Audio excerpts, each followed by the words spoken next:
Hai sahabat, salam bilioner. Jumpa lagi di channel You The Billion. Terima kasih sebelumnya Anda sudah berkunjung ke channel You The Billion. Dan saya percaya tidak ada yang kebetulan, semua sudah ada dalam rencananya.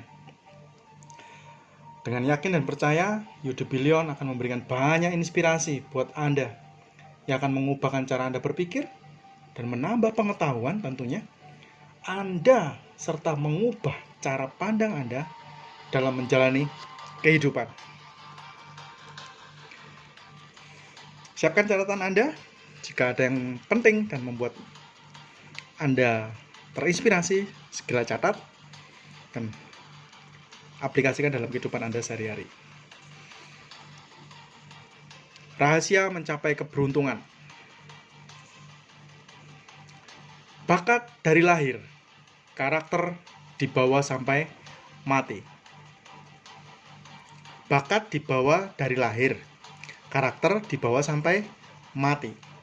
Seorang profesor bernama Richard Wiseman dari Harvard University percaya bahwa keberuntungan dapat diciptakan secara ilmiah. Untuk membuktikan kebenarannya, Prof. Wiseman berencana untuk melakukan sebuah riset. Dalam melakukan riset tersebut, Prof. Wiseman melibatkan dua jenis kelompok mahasiswa.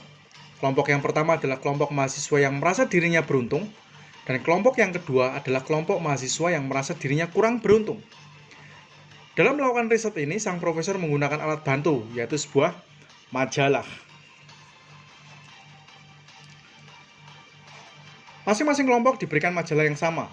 Tugas mereka adalah berlomba untuk secepat mungkin menemukan total jumlah gambar yang ada pada majalah tersebut. Dalam waktu 2 menit, kelompok yang merasa dirinya beruntung dapat menyelesaikan dan menghitung jumlah gambar dengan cepat. Sementara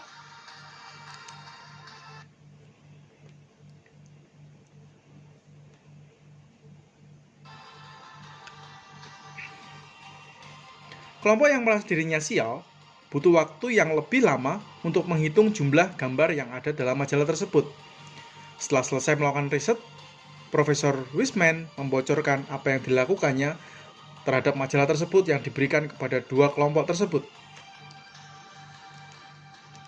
Ternyata Profesor Wiseman telah menyelipkan satu kertas yang bertuliskan berhenti menghitung sekarang, karena jumlah gambarnya sebanyak 43. Selipan kertas itu diselipkan di halaman pertama dari majalah tersebut. Profesor Wiseman menyelipkan kertas bocoran jawaban ini kepada kedua kelompok tersebut. Pada kenyataannya, kelompok yang merasa dirinya kurang beruntung pun sudah melihat kertas selipatan tadi, namun mengapa walaupun sudah melihat selipan kertas bocoran tersebut, mereka tetap saja tidak berhasil menghitung jumlah gambar dengan tepat. Setelah melakukan wawancara yang singkat dengan kelompok yang merasa dirinya kurang beruntung, Profesor Wiseman mendapati bahwa kelompok ini memiliki prasangka yang buruk terhadap selipan kertas itu. Mereka sudah membaca selipan yang berisi bocoran jawaban tersebut, tetapi mereka tidak begitu yakin dan ragu-ragu. Mereka takut kalau itu adalah suatu jebakan, sehingga mereka melewatkannya begitu saja. Setelah selesai melakukan riset tersebut, maka Profesor Wiseman mengambil sebuah kesimpulan bahwa keberuntungan terkait dengan masalah sikap. Keberuntungan bisa diciptakan secara ilmiah melalui sikap yang benar. Banyak orang berpikir, untuk memperoleh keberuntungan, kita perlu memiliki kemampuan atau pengetahuan. Sebagian dari mereka berani menginvestasikan uang dan waktu untuk dapat masuk ke universitas terbaik demi meningkatkan skill dan knowledge mereka. Hal itu memang baik, tetapi ketahuilah bahwa itu tidak cukup untuk menciptakan keberuntungan kita secara ilmiah. Ada sebuah perhitungan sederhana yang mungkin jarang Anda lakukan. Namun perhitungan ini sangatlah menarik untuk dicoba. Untuk melakukan perhitungan ini, Anda perlu mengambil sebuah kalkulator untuk membuktikan apakah hitungan saya benar atau salah.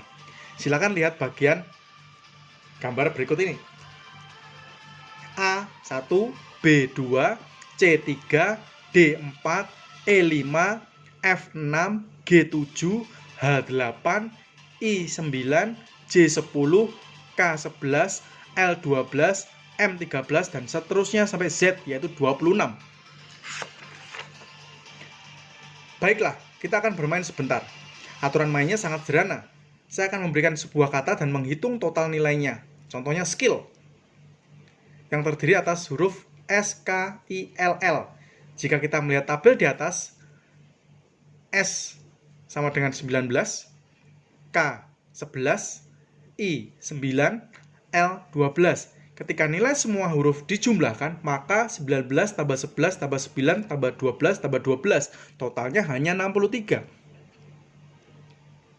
Sekarang kita akan bermain kata berikutnya, yaitu knowledge, pengetahuan. Knowledge terdiri dari K-N-O-W-L-E-D-G-E. Jika semua nilai jumlah dijumlahkan, maka 11, 14, 15, 23, 12, 5, 4, 7, dan 5. Totalnya 96. Apa artinya? Skill dan knowledge yang kita miliki telah memberikan angka yang hampir sempurna, yaitu 63 dan 96. Namun, skill dan knowledge tidaklah cukup untuk mengantarkan Anda kepada keberuntungan. Sama seperti hasil riset yang dilakukan Profesor Wiseman tersebut. Riset mengatakan bahwa keberuntungan lebih ditentukan oleh sikap atau attitude. Lalu bagaimana jika kita menghitung nilai dari attitude ini? Attitude terdiri dari huruf A-T-T-I-T-U-D-E, yaitu 1, 20, 20, 9, 20, 21, 4, dan 5. Coba ambil kalkulator Anda dan jumlahkan, maka hasilnya adalah 100. Wow, perfect, sempurna. Ada 4 cara untuk kita miliki attitude yang benar dan dapat menciptakan keberuntungan Anda secara ilmiah, yaitu inisiatif, selalu bertumbuh, berprasangka baik, mengubah kelemahan menjadi kekuatan, inspiratif. Siapa yang tidak kenal dengan seorang yang bernama Sir Richard Branson? Beliau adalah global entrepreneur yang sangat sukses dan termasuk dalam daftar 400 orang terkaya di dunia. Beliau juga dikenal sebagai owner atau pemilik Virgin Group, yaitu sebuah perusahaan besar yang terdiri atas beberapa jenis bisnis. Salah satu yang paling ternama adalah Virgin Airlines. Virgin Airlines adalah sebuah perusahaan maskapai penerbangan yang mampu bersaing langsung dengan British Airways. British Airways adalah salah satu maskapai penerbangan terbesar di Inggris. Kisah berikut ini akan menceritakan bagaimana sebuah inisiatif dari Richard Branson pada akhirnya menciptakan keberuntungan yang mengantarkan beliau menjadi seorang entrepreneur yang sangat sukses. Suatu hari, Branson sedang berlibur bersama istrinya di sebuah pulau bernama Pulau Virgin. Pada saat itu mereka ingin pulang ke Puerto Rico. Seperti biasa di bandara mereka mendapatkan informasi bahwa terjadi delay penerbangan selama 2 jam. Pada saat berita itu diumumkan, hampir seluruh calon penumpang frustasi, kesal, dan marah. Bahkan tidak sedikit dari mereka yang langsung memarahi petugas di bandara tersebut. Tetapi tidak dengan Richard Branson. Ia menunggu solusi yang datang dari orang lain, tetapi ia berinisiatif untuk menciptakan solusi bagi dirinya sendiri dan orang lain. Lalu apa yang beliau lakukan? Ia mencoba menelpon dan menyewa sebuah pesawat kecil. Setelah pesawat kecil itu datang, beliau mencoba untuk mengajak para penumpang lainnya untuk naik bersama. Ditulisnya di suatu papan besar, hanya $30 saja untuk bisa pergi ke Puerto Rico. Ia pun mengitari papan tersebut kepada para penumpang yang sedang frustasi. Tentu saja harga ini jauh lebih murah ketimbang harga tiket pesawat sebelumnya. Sebelum ia membawa papan tersebut untuk mengitari para penumpang, ia harus memberikan nama terlebih dahulu untuk maskapai barunya. Tiba-tiba tertulis nama Virgin Airlines di kepalanya. Ide ini diadaptasi dari nama pulau tempat mereka menginap, yaitu Virgin Island. Pada saat itu banyak sekali calon penumpang yang memutuskan untuk berangkat bersama Virgin Island. Simple, mungkin karena mereka ingin sampai tepat waktu atau mereka akan menghadiri acara-acara penting.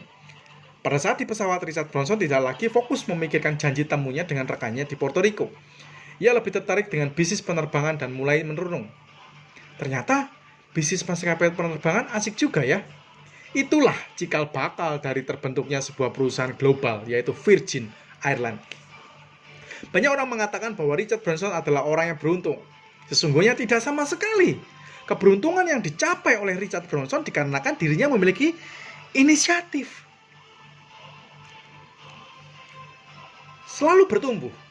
Keberuntungan adalah milik orang-orang yang mempunyai sikap untuk mau bertumbuh. Pada suatu hari, saat usia saya 18 tahun, saya pernah mengikuti sebuah seminar. Pembicaranya sangat luar biasa. Dan saya sangat excited mengikuti seminar tersebut. Alhasil, karena materi dan pembicaraan yang diberikan di seminar tersebut begitu bagus, secara otomatis saya langsung menceritakan dan mengajak teman-teman saya untuk mengikuti seminar berikutnya. 3 bulan pun berlalu dan saya datang kembali ke seminar tersebut bersama dengan teman-teman saya. Apa yang terjadi? Ketika seminar pertama saya ikuti, saya berkata dalam diri saya, wow. Tetapi saat kedatangan yang kedua, saya hanya mengatakan, oh. Mengapa saya berkata, oh, dan bukan lagi wow? Karena apa yang dibicarakan oleh pembicara seminar tersebut berisi hal yang sama seperti di seminar yang pertama kali saya ikuti. Tentu saja bukan sebuah kesalahan dari pembicara seminar apabila ia membicarakan hal yang sama pada judul seminar yang sama. Tetapi setidaknya ada sedikit modifikasi dan tambahan cerita supaya ada sedikit bumbu perbedaan. Namun, itu yang tidak saya lihat pada kedatangan saya yang kedua. Karena sahabat-sahabat saya baru pertama kali hadir di seminar tersebut, mereka juga mengatakan, wow! Alhasil, kami memutuskan untuk menghadiri seminar yang ketiga di bulan berikutnya. 3 bulan kemudian dan berniat mengajak teman-teman kami yang belum pernah hadir. 3 bulan berikutnya, komentar sama menjadi berbeda. Jadi pertama kali saya datang dengan mengatakan wow, kedua kali saya datang dengan mengatakan oh. Di kedatangan saya yang ketiga, saya sudah mengetahui apa yang akan dibicarakan oleh si pembicara tersebut. Bahkan saya sudah mengetahui apa saja lelucon-lelucon yang akan ia buat. Mengapa? Karena sudah tidak ada sedikit pun penambahan bumbu atau kisah baru di dalam materinya. Dan inilah yang disebut dengan tidak adanya pertumbuhan. Sebuah sikap untuk selalu bertumbuh akan membawa kita kepada keberuntungan. Sikap yang mau selalu bertumbuh akan mengeluarkan setiap potensi yang kita punya untuk bisa mendapatkan keberuntungan kita sendiri. Di dalam sebuah acara reuni, seorang sahabat yang sudah tidak bertemu dengan Anda selama 5 tahun mungkin akan berkata, wah, lu dari dulu sampai sekarang sama ya. Beberapa dari kita mungkin akan merasa senang dengan komentar seperti itu. Karena bagi Anda komentar tersebut secara tidak langsung memuji Anda awet muda. Tetapi pernahkah Anda berpikir sebaliknya? Jika sekarang dan 5 tahun yang lalu kita tetap sama, mungkin hal ini bisa menjadi hal yang buruk bagi kita. Artinya tidak ada pertumbuhan yang kita alami dalam hidup kita. Kalau dulu kita apatis, sekarang kita tetap bersikap apatis. Kalau dulu kita emosional, sekarang pun tetap emosional dan temperamental. Kalau dulu kita hanya punya mobil satu, sekarang juga tetap punya mobil satu. Kalau dulu jabatan kita manajer, sekarang pun tetap manajer. Jadi, salah satu sikap untuk membuat kita merasa harus selalu bertumbuh adalah dengan bertanya kepada diri sendiri. Apa yang ingin orang lain katakan kepada saya bila ia tidak bertemu dengan saya? 1, 3, atau 5 tahun lagi? Apakah Anda ingin orang tersebut berkata, lo dari dulu sampai sekarang sama saja, atau sebaliknya? Ada seorang peserta seminar yang memberikan argumen yang cukup lucu kepada saya. Beliau mengatakan, Pak Bong, ketika saya tidak bertemu dengan sahabat saya dalam waktu yang cukup lama, dia mengatakan bahwa saya sekarang berbeda sekali. Katanya, dulu saya langsing, sekarang saya langsung. Tentu saja bukan pertumbuhan fisik yang menjadi barometer pertumbuhan kita. Pertumbuhan yang saya maksud adalah pertumbuhan karakter, pertumbuhan emosional, pertumbuhan spiritual, dan pertumbuhan relationship. Jika dulu tidak punya banyak sahabat, sekarang bisa memiliki banyak sahabat. Jika dulu temperamental, sekarang bisa lebih sabar. Jika dulu jabatan masih manajer, sekarang mungkin sudah menjadi entrepreneur. Dan masih banyak lagi. Sekali lagi, apa yang ingin orang lain katakan kepada Anda? Bila mereka sudah tidak bertemu dengan Anda dalam waktu 5 tahun lagi, itulah inisiatif, suatu pertumbuhan untuk mau selalu bertumbuh. Berprasangka baik, percayalah, orang-orang beruntung adalah orang-orang yang selalu berprasangka baik. Coba Anda lihat dalam riset Profesor Wiseman. Sebetulnya kelompok yang merasa dirinya kurang beruntung juga melihat selipan kertas yang diselipkan profesor di majalah tersebut. Secari kertas bocoran yang membuat mereka tidak perlu lagi membuang-buang waktu untuk menghitung jumlah gambar yang ada dalam majalah tersebut. Namun, apa sikap yang dimunculkan oleh kelompok ini? Mereka langsung berprasangka buruk. Bisa jadi ini satu tipuan. Saya tidak akan mudah percaya ini pasti jebakan, dan lain sebagainya. Selalu berprasangka buruk terus. Bagaimana mau beruntung? Berikut beberapa sikap yang sering muncul dari orang-orang yang berprasangka buruk, yaitu 1. Tidak ada orang yang dipercayainya. 2. Jangan-jangan ini jebakan. 3. Jangan sampai salah mengambil keputusan. Dalam hidup ini kadangkala kita perlu memiliki satu sikap yang sering kita kenal dengan kata GR. Kita perlu selalu berprasangka baik, tentu saja dengan dosis yang tepat. Berikut adalah beberapa contoh dari prasangka baik. 1. Jangan-jangan dia adalah investor yang saya tunggu. 2.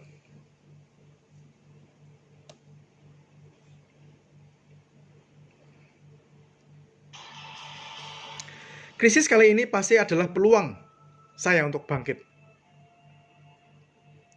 Jangan-jangan dia suka sama saya, dan masih banyak lagi. Berprasangkalah baik akan hal-hal yang terjadi di sekeliling kita. Harapkanlah hal-hal yang terbaik. Jangan harapkan hal-hal yang tidak Anda inginkan. Selalu berharap akan hal-hal yang Anda inginkan. Mengubah kelemahan menjadi kekuatan. Bukan berarti orang yang beruntung adalah orang yang tidak pernah salah. Justru kadang-kadang mereka banyak melakukan kesalahan. Tetapi mereka mengubah kesalahan mereka menjadi kekuatan. Bukan menjadi kelemahan mereka. Siapa yang tidak mengenal Oprah Winfrey? Oprah Winfrey adalah salah satu wanita paling kaya di dunia. Ia juga merupakan ratu talk show yang sukses lewat acaranya, yaitu Oprah Winfrey Show. Oprah sempat membenci namanya sendiri karena menurut dirinya nama tersebut sangat buruk untuknya.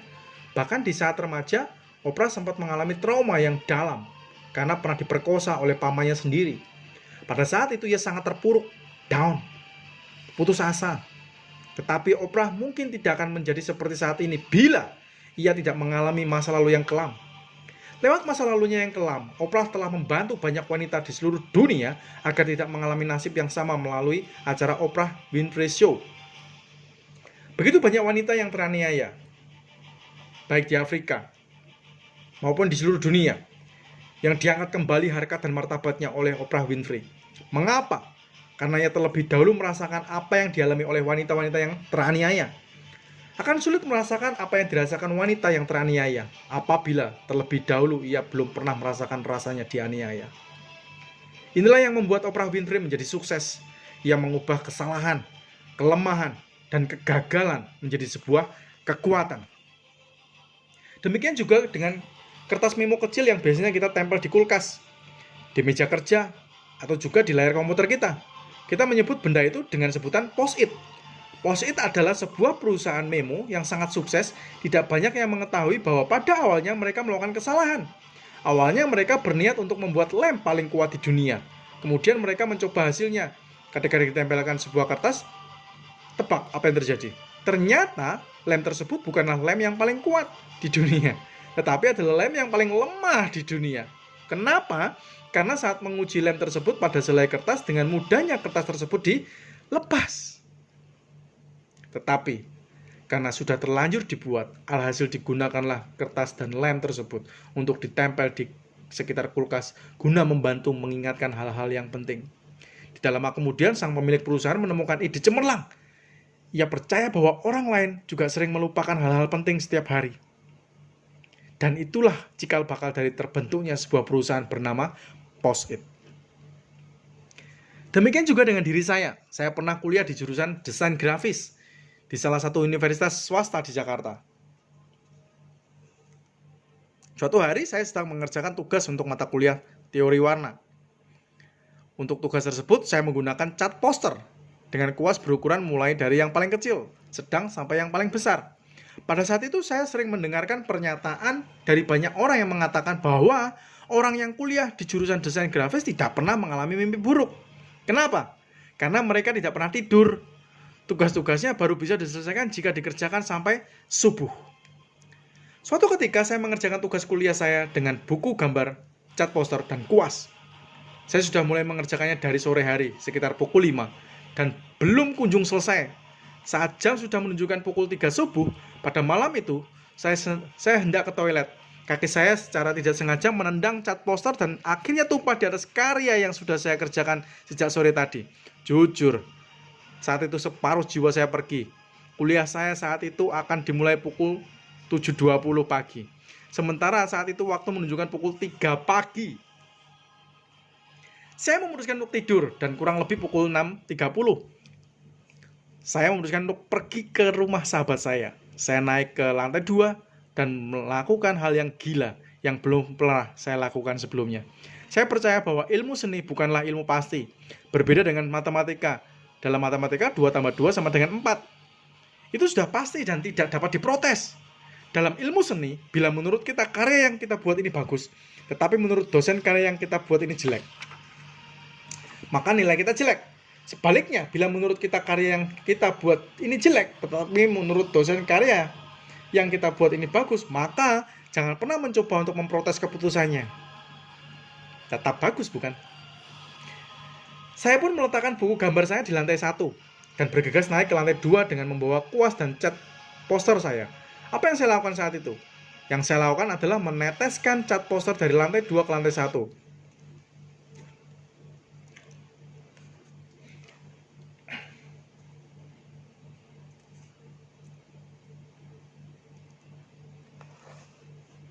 Sampai mana ini tadi hilang?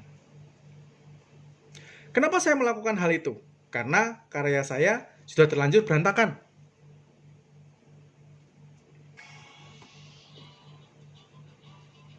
Oleh tumpahan cat poster yang saya tendang tadi malam.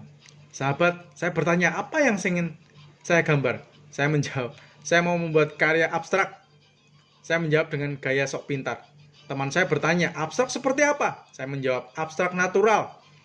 Dia kembali bertanya dengan penasaran, maksudnya? Saya pun menjawab, kamu tidak mengerti. Ini khusus orang-orang mempunyai nilai unsur seni yang tinggi. Dalam hati saya juga tidak mengerti apa yang saya buat. Singkat cerita, ternyata tetesan-tetesan cat poster yang saya jatuhkan dari atas memberikan efek yang natural dan menjadikan campuran warna yang menarik. Lalu akhirnya saya kumpulkan karya-karya tersebut. Seminggu kemudian, tiba saatnya pengambilan tugas tersebut. Berikut dengan nilainya. Satu persatu nama mulai dipanggil. Ketika nama saya dipanggil, saya mulai merasa deg-degan. Lalu saya maju menghampiri dosen. Dan ia berkata, kamu gambar apa ini? Dengan tenang saya menjawab, abstrak, Pak. Dosen saya kembali bertanya, maksudnya apa? Kembali saya menjawab, abstrak natural, Pak. Lalu dosen saya berkata, bagus ya. Ingat selalu prinsipnya, ketika dosen berkata karya kita sudah bagus, maka jangan sekali-sekali diprotes. Dan seketika itu juga saya menjawab komentar dosen saya. Dosen bukan orang pertama yang mengatakan hal itu. Dengan senyum saya yang setengah memaksa. Tebak apa yang terjadi? Dosen saya memberikan nilai 8,5 untuk hasil karya saya saat itu. Orang yang beruntung adalah orang yang memiliki attitude, sikap yang memiliki mental pemenang dalam diri mereka. Mereka mampu mengubah hal buruk menjadi hal baik. Mereka mampu mengubah kelemahan menjadi kekuatan. Mulai hari ini, ciptakan keberuntungan Anda, menciptakan sikap yang baik. Kita tidak bisa mengubah arah angin, tetapi kita bisa mengubah arah layar kita. Kita tidak bisa mengubah dunia luar, tetapi kita bisa mengubah sikap kita untuk menjadi jauh lebih baik. Dengan mengubah prasangka dari hal buruk menjadi prasangka yang baik.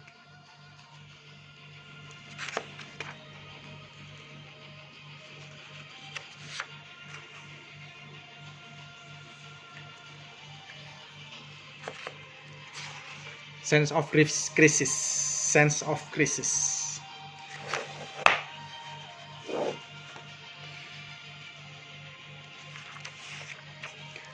Berubah pada saat kita harus berubah adalah sebuah keterlambatan. Berubah pada saat kita harus berubah adalah sebuah keterlambatan. Seri berikutnya kita lanjut. Berikutnya. Hari ini cukup sekian. Jadi, siapkan diri Anda untuk berubah. Karena saat kita harus berubah adalah sebuah keterlambatan. Sukses buat Anda. miliki sikap yang baik, miliki inspirasi, inisiatif, dan prasangka yang baik untuk mencapai keberuntungan dalam kehidupan Anda masing-masing.